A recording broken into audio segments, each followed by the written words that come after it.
Hello and welcome to everyone in VV education services. आज हम इस वीडियो में एमबीए थर्ड सेमेस्टर में इंडस्ट्रियल रिलेशन सब्जेक्ट की सेकंड यूनिट को स्टार्ट करने जा रहे हैं, जिसमें हमें first topic role and future of trade union को पढ़ना है। अब देखो, जो ट्रेड यूनियन है इसके सबसे पहले हम कॉन्सेप्ट को क्लियर करेंगे, फिर इसकी डेफिनेशन को क्लियर करेंगे, फिर उसके बाद में इसके क्या रोल हैं और लास्ट में हम देखेंगे कि इसके फ्यूचर में क्या क्या रोल होते हैं। तो फर्स्ट ऑफ ऑल हम जो ट्रेड यूनियन है इसके कॉन्सेप्ट को क्लियर करते हैं कि ट्रेड यूनियन होता क्या है। ट्रेड मीन्स होता है बिजनेस और यूनियन मीन्स होता है संघ या ग्रुप, मतलब दो चीजों को जोड़ना। Trade union association of worker है जो किसी सेम ट्रेड ऑर्गेनाइजेशन या किसी कंपनी से कनेक्टेड होता है या रिलेटेड होता है। तो अब देखो, ट्रेड यूनियन क्यों जरूरी है, क्योंकि ट्रेड यूनियन के थ्रू कोई भी वर्कर अपनी कोई भी बात को इजीली मैनेजर से या टॉप लेवल मैनेजमेंट से जाकर के कर सकता है, क्योंकि इससे देखो क्या कहना चाहिए कि उसको बार्गेनिंग पावर मिलता है, कम्युनिकेशन पावर प्रोवाइड होता है। अब वो क्या बात करेगा जाकर के टॉप लेवल मैनेजमेंट से या मैनेजर से, जो भी वर्कर की प्रॉब्लम रहती है उस टॉपिक पर या उस पर अपना डिस्कशन करता है जाकर के। अब किसी भी वर्कर की क्या प्रॉब्लम हो सकती है, जैसे उसकी वर्किंग कंडीशन है या वर्किंग हावर्स को लेकर के, डिसिप्लिन को लेकर के, टास्क को लेकर के, ओवर टाइम को लेकर के, या सैलरी या वेजेस को लेकर के, जो भी किसी वर्कर को प्रॉब्लम आती है तो इस प्रॉब्लम को वो डायरेक्ट जाकर के मैनेजमेंट से नहीं बोल पाता है, लेकिन ट्रेड यूनियन की हेल्प से वो ग्रुप में जाकर के अपनी बात को टॉप लेवल मैनेजमेंट से इजीली कर सकता है और अपनी प्रॉब्लम को सॉल्व भी कर सकता है। तो ये एक वर्कर के लिए बहुत ही हेल्पफुल है ट्रेड यूनियन, क्योंकि इससे उनको बहुत ज़्यादा हेल्प हुई है, कम्युनिकेशन पावर मिला, उनको बार्गेनिंग पावर प्रोवाइड हुआ है। अब देखो, जो ट्रेड यूनियन है वो क्यों जरूरी है, क्योंकि देखो इससे जो वर्कर्स है उनको प्रोटेक्ट किया गया है, प्रमोट किया गया है। और जो ट्रेड यूनियन एक्ट है वो है 1926 का। अब मैंने यहाँ जो टीयू लिखा है ना, इसी का फुल फॉर्म है ट्रेड यूनियन, ठीक है। अब ये हमने ट्रेड यूनियन के कॉन्सेप्ट क्लियर कर लिया। अब हम यहाँ पर देखेंगे इसकी डेफिनेशन को कि ट्रेड यूनियन की डेफिनेशन क्या होती है। देखो, ट्रेड यूनियन की डेफिनेशन है, trade union is a group of workers who come together to improve and maintain their employment condition.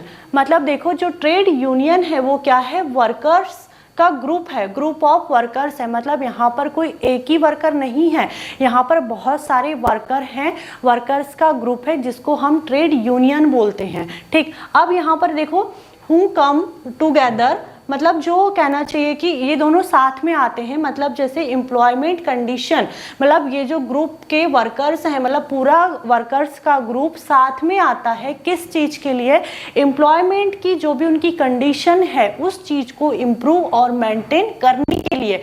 जैसे मैंने अभी आपके इसके कॉन्सेप्ट जब क्लियर किया तब बताया कि trade union groups of workers है और ये यहाँ पर अपनी जो भी एम्प्लॉयमेंट है, मतलब जो भी इनकी प्रॉब्लम्स है या जो भी अपने एम्प्लॉयमेंट को लेकर के कंडीशन है, कोई भी मतलब प्रॉब्लम आ रही है उनको ओवर टाइम को लेकर के, सैलरी या वेजेस को लेकर के, तो वो इस चीज़ को इम्प्रूव करने के लिए और मेंटेन करने के लिए ट्रेड यूनियन के पास में इजीली जा सकते हैं, उससे इजीली कम्युनिकेशन कर सकते हैं। तो यही था ट्रेड यूनियन। और अब हम यहाँ पर देखते हैं इसके रोल क्या होते हैं। देखो, जो ट्रेड यूनियन है पहले हम उसके जो भी रोल है उसको यहाँ पर डिस्क्राइब करेंगे, उसके बाद में हम देखेंगे इसके फ्यूचर रोल। तो मतलब देखो, फ्यूचर रोल मतलब ट्रेड यूनियन का मतलब कहना चाहिए कि फ्यूचर में किसी भी वर्कर के लिए, ऑर्गेनाइजेशन के लिए अपने क्या रोल प्ले करता है उसको देखेंगे। पहले हम देखते हैं कि इसके नॉर्मली या कॉमन रोल जो होते हैं किसी भी ऑर्गेनाइजेशन में वो क्या होते हैं। तो यहाँ पर देखो, इसका फर्स्ट रोल है to protect the interest of workers. मतलब जो ऑर्गेनाइजेशन में वर्कर हैं या लेबर है, एम्प्लॉय हैं, उनके जो भी इंटरेस्ट रहते हैं उनको प्रोटेक्ट करने का काम करता है ट्रेड यूनियन, उनके राइट्स को प्रोटेक्ट करने का काम करता है। जैसे मैंने अभी आपको बताया यहाँ पर कि जो एम्प्लॉयमेंट की कंडीशंस रहती है उनकी, जैसे working hour, working condition, over time, salary या वेजेस को लेकर के, इन सारी चीज़ों में अगर कोई प्रॉब्लम आती है तो क्योंकि देखो इन सारी चीज़ों में ही किसी भी वर्कर का इंटरेस्ट है, उसके राइट्स हैं और यही चीज़ अगर अच्छे नहीं रहेंगे किसी वर्कर के, तो क्या वो किसी ऑर्गेनाइजेशन में कंफर्टेबल होगा, क्या वो हैप्पी होगा किसी ऑर्गेनाइजेशन में? नहीं। तो जो ट्रेड यूनियन है, ट्रेड यूनियन इन सारी चीज़ों को किसी भी वर्कर के मतलब ध्यान में रखता है कि किसी भी वर्कर को क्या सही सैलरी और वेजेस मिल रहा है या नहीं, क्या उससे ओवर टाइम तो नहीं करवा रहे हैं, या मतलब उसकी वर्किंग कंडीशन जो काम कर रहा है वहाँ वर्किंग कंडीशन या वर्किंग इन्वायरमेंट उसका बेटर है या नहीं उसके लिए। इन सारी चीज़ों को ध्यान में रखने का काम या इसी चीज़ में अपना जो ट्रेड यूनियन है वो रोल प्ले करता है। फिर उसके बाद में है टू कंडक्ट निगोशिएशन। मतलब देखो यहाँ पर जो ऑर्गेनाइजेशन में वर्कर है या एम्प्लॉय है उनसे मतलब बात करने में बहुत ही ईजीली हो गया है, अब कम्युनिकेशन करना बहुत ही ईजी हो गया है।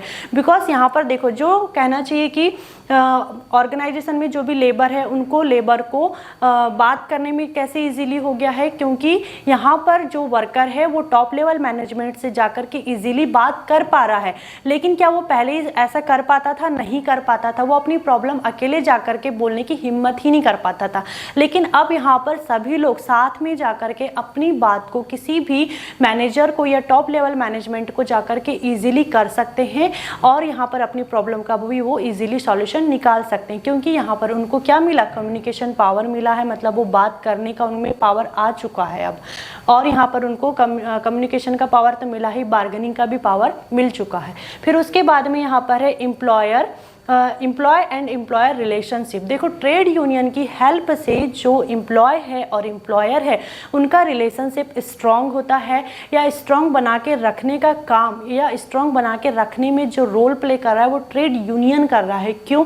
क्योंकि देखो किसी भी ऑर्गेनाइजेशन में अगर एम्प्लॉय और एम्प्लॉयर का रिलेशनशिप ही स्ट्रॉन्ग नहीं होगा, पीसफुल नहीं होगा, तो क्या उस ऑर्गेनाइजेशन में अच्छे से वर्क होगा? नहीं होगा। इसलिए सबसे ज़्यादा या सबसे मतलब महत्वपूर्ण बात तो यही है कि किसी भी ऑर्गेनाइजेशन में एम्प्लॉय और एम्प्लॉयर का जो रिलेशनशिप है वो स्टेब्लिश करके रखना, उसको मेंटेन करके रखना, उसको पीसफुल बनाए रखना, इस चीज़ में भी जो ट्रेड यूनियन है वो अपना रोल प्ले करता है। ठीक, उसके बाद में है पर्सनल पॉलिसी। देखो पर्सनल पॉलिसी में जैसे मान लो कि रिक्रूटमेंट से रिलेटेड हो या सिलेक्शन से रिलेटेड हो या फिर जैसे कहना चाहिए कि ट्रेनिंग से रिलेटेड हो, ट्रांसफ़र से रिलेटेड हो, या फिर और भी अदर जो भी मतलब कहना चाहिए कि ऑर्गेनाइजेशन की पर्सनल पॉलिसी है, पर्सनल पॉलिसी से रिलेटेड अगर कोई भी चीज़ है तो उस चीज़ को यहाँ पर ट्रेड यूनियन कहना चाहिए कि डेवलप करने का काम करता है या मेंटेन करने का काम करता है। जैसे दैट साउंड भी जैसे कहना चाहिए कि कोई भी जैसे मान लो कि ऑर्गेनाइजेशन में बोल दिया जा रहा है कि किसी का ट्रांसफ़र हो रहा है, किसी का रिक्रूटमेंट हो रहा है, किसी का मतलब कहना चाहिए कि सिलेक्शन हो रहा है, लेकिन ये सारी चीज़ें हो ही नहीं रही है, तो मान लो कि दैट साउंड भी फेयर, मतलब वो फेयर होनी चाहिए। दैट साउंड भी इम्प्लीमेंट मीन्स वो इम्प्लीमेंट होना चाहिए, वो सिर्फ कागज़ों में लिखा हुआ वहीं तक लिमिट नहीं रहना चाहिए। ये सारी चीज़ें मतलब अगर हमने किसी का बोला है कि ट्रांसफ़र हो रहा है तो वो होना चाहिए। किसी का अगर सैलरी इंक्रीमेंट होने वाला है, अगर हमने ये चीज़ लिखा है तो सिर्फ लिखित तक लिमिट नहीं रहना चाहिए, होना चाहिए। या हमने किसी का बोल दिया कि मान लो कि जैसे कहना चाहिए कि ट्रेनिंग होने वाली है, किसी भी अगर जैसे वर्कर है, अगर वो कोई अगर उसका वीक पॉइंट है उस चीज़ के लिए उसको ट्रेनिंग मिलने वाली है, मिलेगी, अगर हमने ऐसा बोल दिया तो उसको उस चीज़ के लिए ट्रेनिंग मिलनी चाहिए। ऐसा नहीं कि हमने सिर्फ कागज़ में लिख दिया और उस फाइल को पढ़े रहने दिया, ऐसी चीज़ें यहाँ पर नहीं होती है। तो इन सारी चीज़ों को ध्यान में रखने का काम भी या इस चीज़ में भी जो ट्रेड यूनियन है वो अपना रोल प्ले करता है। फिर उसके बाद में है वेलफेयर। वेलफेयर में देखो किसी भी ऑर्गेनाइजेशन में जो एम्प्लॉय है या एम्प्लॉयर है उनके आपस में रिलेशन अच्छे रहना चाहिए, हमने यहाँ पर इस चीज़ को देखा। फिर यहाँ पर जैसे जो एम्प्लॉय है, एम्प्लॉय के जो भी वेलफेयर है, मतलब मान लो कि अगर कोई एम्प्लॉय है, उस एम्प्लॉय को कोई भी अगर प्रॉब्लम आ रही है, चाहे उसको वर्क से लेकर के या उसके फैमिली इश्यू है, फैमिली डिस्प्यूट्स हो रहे हैं उसके, या अदर कोई भी प्रॉब्लम है, तो इस चीज़ में भी ट्रेड यूनियन उसको हेल्प करता है, उसको गाइडेंस देता है कि आपको कैसे वर्क करना है, कोऑपरेट करने का काम करता है। एक एम्प्लॉय के वेलफेयर के बारे में भी यहाँ पर जो ट्रेड यूनियन है वो सोचता है, यहाँ पर भी वो रोल प्ले कर रहा है अपना। फिर उसके बाद में है फ्यूचर रोल। देखो फ्यूचर रोल में अब यहाँ पर जो ट्रेड यूनियन है, ट्रेड यूनियन ऐसे कौन से रोल प्ले कर रहा है जो फ्यूचर में भी काम आते हैं। अब यहाँ पर जो फर्स्ट पॉइंट है हमारा कम्युनिकेशन। तो देखो कम्युनिकेशन, यहाँ पर जो ट्रेड यूनियन की हेल्प से वर्कर से कम्युनिकेशन करना बहुत इजी हो गया है। पहले हम एक एक वर्कर के पास में जा कर के ऑर्गेनाइजेशन या यूनियन की ऑल इन्फॉर्मेशन नहीं दे पाते थे, लेकिन आज के टाइम पर जो ट्रेड यूनियन है, ट्रेड यूनियन ने सभी वर्कर को साथ में जोड़ कर रखा है, जिससे हम ऑर्गेनाइजेशन या यूनियन की ऑल इन्फॉर्मेशन उनको ईजिली दे सकते हैं, उनकी प्रॉब्लम को हम ईजिली सुन सकते हैं और सॉल्व कर सकते हैं। तो यहाँ पर जो फ्यूचर रोल है ये ट्रेड यूनियन इसमें अपना इंपॉर्टेंट रोल प्ले करा है। फिर उसके बाद में हमारा है काउंसलिंग। देखो काउंसलिंग में क्या होता है, काउंसलिंग में जैसे मान लो कि यहाँ पर काउंसलिंग में ये समझ लो कि जैसे आजकल बहुत सारी चीज़ें होती है ना, और नॉर्मली देखने में भी आती है कि जैसे कहना चाहिए कि स्मोक कर रहा है कोई वर्कर, या फिर कोई ड्रिंक कर रहा है, या फिर कोई कर्जे में डुबाई हुआ है, या फिर ये समझ लो कि कोई ड्रग्स ले रहा है। तो ये सारे केसेस आजकल नॉर्मली हमें देखने में आते ही हैं, लेकिन जो ट्रेड यूनियन है वो यहाँ पर अपना पॉजिटिव रोल प्ले कर रहा है। वो कैसे कि देखो जो ट्रेड यूनियन है ना, वो अपने वर्कर को इन सारी चीज़ों से दूर रख रहा है, क्योंकि अगर वर्कर ही स्मोक करेगा, ड्रिंक करेगा, या कर्जे से डूबा हुआ है, ड्रग्स ले रहा है, तो क्या वो हेल्दी होगा? नहीं होगा, वो अनहेल्दी ही होगा। तो अगर वर्कर ही अनहेल्दी है तो क्या वो ऑर्गेनाइजेशन में अच्छे से वर्क कर पाएगा? नहीं कर पाएगा। तो सबसे पहले यहाँ पर जो ट्रेड यूनियन है वो अपने जो भी वर्कर्स है उनकी हेल्थ के बारे में सोचता है और उनको मतलब डेवलप करने का काम करता है, और अपने वर्कर्स के लिए न्यू आइडियाज़ भी यहाँ पर जो ट्रेड यूनियन है वो सर्च करने का काम करता है। फिर उसके बाद में हमारा HR डेवलपमेंट। देखो HR डेवलपमेंट में अब जैसे जैसे ग्लोबल इकोनॉमी कॉम्प्लेक्स होते जाएगी तो जो ट्रेड यूनियन है वो अपने HR को डेवलप करने का काम करेगा और उसको न्यू स्किल्स, एक्सपर्टीज सिखाने का भी काम करेगा। अब फ्यूचर में जो भी पॉलिटिकल लीडर होगा वो जो ट्रेडिशनल पॉलिटिकल एक्यूमेंट है उससे जो मॉडर्न पॉलिटिकल एक्यूमेंट है उसको कनेक्ट करने का काम करेगा, और साथ में यहाँ पर जैसे फ्यूचर में और भी बहुत सारे यहाँ पर रोल प्ले करता है ट्रेड यूनियन, जैसे जो वर्क फोर्स है उनको डेवलप करने का काम करता है, फिर यहाँ पर टीम बिल्ड करने का काम करता है, रिसर्च करने का काम करता है, एम्प्लॉय ऑनरशिप का काम करता है, ऐसे बहुत सारे, या फिर जैसे वर्कर के वेलफेयर के बारे में भी यहाँ पर जो ट्रेड यूनियन है वो अपने रोल प्ले करता है। फिर उसके बाद में है एजुकेशन एंड ट्रेनिंग। देखो आज के टाइम में मतलब प्रेजेंट टाइम में जो वर्कर है ना, वर्कर को पढ़ना लिखना, अपने काम का हिसाब करना आने लग गया है। अब 1960 के दशक में जो होता था ना कि एम्प्लॉय को अपने वर्क के बारे में भी नॉलेज नहीं रहता था, मतलब हिसाब करता नहीं आता था, या उनको लिखना पढ़ना नहीं आता था, उनको जितना पैसा देते थे उतना में वो सफिशिएंट अपना मतलब खुश हो जाते थे। लेकिन आज के टाइम के जो वर्कर है उनको सारी चीज़ों का नॉलेज है, वो अपने एक एक रुपए का हिसाब रखते हैं और उनको पढ़ना लिखना सारी चीज़ें आने लग गई है। अब देखो कि जो वर्कर है वो इतना एक्टिव कैसे हुआ, क्योंकि जो ट्रेड यूनियन है उसने सारे जो वर्कर है उनको कैसे रखा है, कनेक्ट करके रखा है, जोड़ के रखा है, उनका ग्रुप बना के रखा है। अब देखो ग्रुप में जब रहेंगे तो उनको बहुत सारी चीज़ें सीखने को मिलेगी ही, आपस में जब देखो कोई साथ में रहता है तो उनको चीज़ें सीखने में मिलती ही है।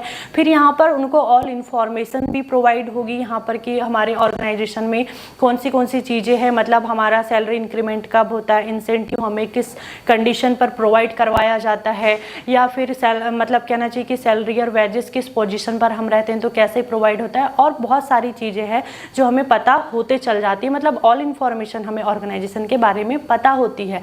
और अब देखो रही बात यहाँ पर कि कहना चाहिए कि जो आज के टाइम का वर्कर है वो हर चीज़ में एक्टिव है, वो अपना ये समझ लीजिए कि अपना एक एक रुपए का हिसाब तो रखता ही रखता है, साथ में उसमें ये भी दिमाग है कि हम ऑर्गेनाइजेशन में ऐसा क्या वर्क करके दें हमारा जल्दी से प्रमोशन हो जाए, साथ में हमारा एम्प्लॉयर भी खुश हो और हमारा मतलब कहना चाहिए कि प्रमोशन भी हो, हमारा सैलरी इंक्रीमेंट भी हो। तो इन सारी चीज़ों को ध्यान में रखता है, क्योंकि यहाँ पर जो ट्रेड यूनियन है उसने सभी को साथ में जोड़कर रखा है, और आपस में जब वो साथ में रहते हैं तो आपस में उनकी यही सारी बातें होती रहती है कि हमें कैसे वर्क करना चाहिए, क्या वर्क नहीं करना चाहिए, इन सारी चीज़ों के बारे में ही नॉर्मली बातें होते रहती है। तो ये एक फ्यूचर रिलेटेड रोल है ट्रेड यूनियन का। फिर उसके बाद में लास्ट है हमारा फैमिली एंड ओकेशनल गाइडेंस।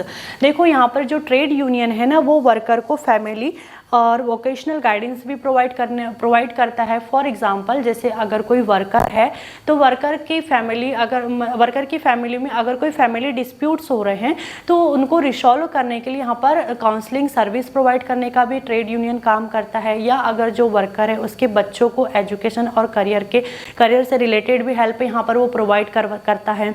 या अगर वर्कर की वाइफ है या कोई अदर फैमिली मेम्बर है उनके लिए जॉब क्रिएट करने का भी काम ट्रेड यूनियन करता है। तो यहाँ पर आज हमने कौन से टॉपिक्स देखे। सबसे पहले हमने ट्रेड यूनियन के कॉन्सेप्ट को क्लियर करा, फिर उसके बाद में हमने उसकी डेफिनेशन देखी, फिर उसके बाद में हमने उसके रोल देखा, फिर उसके बाद में हमने इसके फ्यूचर रोल को डिस्क्राइब किया। देखो ट्रेड यूनियन यहाँ पर जो कहना चाहिए कि ग्रुप्स ऑफ वर्कर मतलब वर्कर्स का ग्रुप है जो अपनी एम्प्लॉयमेंट कंडीशन को इम्प्रूव और मेंटेन करने के लिए बनाया गया है। फिर उसके बाद में यहाँ पर उसके रोल क्या हैं, उसके रोल हैं कि अपने हित वो मतलब कहना चाहिए ट्रेड यूनियन वर्कर्स के हितों की रक्षा करता है, उनके अधिकारों की रक्षा करता है। फिर यहाँ पर उनको बात मतलब कि टॉप लेवल मैनेजमेंट से जाकर के बात करने में हेल्प हुई है, अपना मतलब कम्युनिकेशन पावर उनका बिल्डअप हुआ। फिर यहाँ पर एम्प्लॉय और एम्प्लॉय मतलब बॉस और जो उसके नीचे एम्प्लॉय काम करते हैं उन दोनों के बीच के रिलेशनशिप को स्ट्रांग रखने में रोल प्ले किया। फिर यहाँ पर पर्सनल पॉलिसीज जो होती है किसी भी ऑर्गेनाइजेशन की उसमें रोल प्ले किया। फिर यहाँ पर जो एम्प्लॉय के वेलफेयर है उनमें यहाँ पर रोल प्ले किया। फिर यहाँ पर फ्यूचर रोल में हम देख सकते हैं कि यहाँ पर भी वही की कम्युनिकेशन पावर मिला है वर्कर को, जिससे उनको ऑल इंफॉर्मेशन प्रोवाइड हो रही है। वो अपना मतलब कहना चाहिए कि हम अपने हितों को समझ रहे हैं कि हमारा मतलब कहना चाहिए कि इंटरेस्ट कैसे प्रोटेक्ट कर सकते हैं हम, या ट्रेड यूनियन कैसे प्रोटेक्ट कर रहा है इन सारी चीज़ों को। फिर काउंसलिंग में भी देखो यहाँ पर जो मतलब कहना चाहिए कि जो वर्कर है वर्कर से नेगेटिविटी को दूर करके उसमें पॉजिटिविटी लाने का काम ट्रेड यूनियन कर रहा है। फिर एचआर डेवलपमेंट में भी यहाँ पर देखो एचआर को डेवलप करके उसको न्यू स्किल सिखाने का काम कर रहा है। फिर यहाँ पर एजुकेशन और ट्रेनिंग वर्कर की फैमिली को प्रोवाइड करवाने का काम कर रहा है। फैमिली में भी अगर कोई प्रॉब्लम आ रही है तो उसमें गाइडेंस करने का काम भी ट्रेड यूनियन कर रहा है। I hope this topic is clear and thank you for watching this video.